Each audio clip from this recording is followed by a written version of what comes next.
Think supercars are just for millionaires? Think again. Let's bust this myth right now.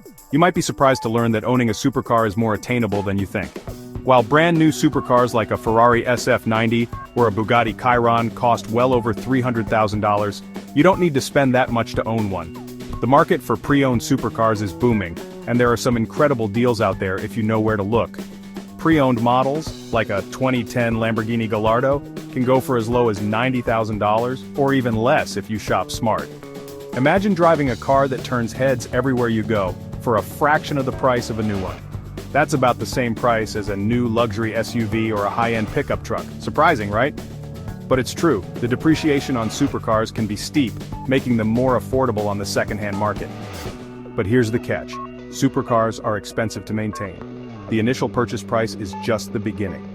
Oil changes can cost $500, and that's just routine maintenance.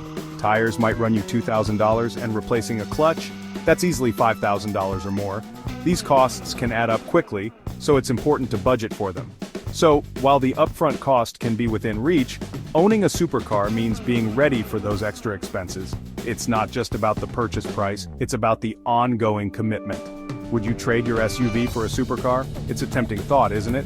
The thrill of driving a high-performance machine is hard to resist. Tell me in the comments. I'd love to hear your thoughts and experiences.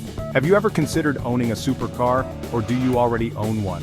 If you love content like this, make sure to subscribe for more myths, facts, and tips about the car world. We dive deep into the realities of car ownership, from the dream cars to the daily drivers. See you in the next video. Keep dreaming, keep driving, and stay informed.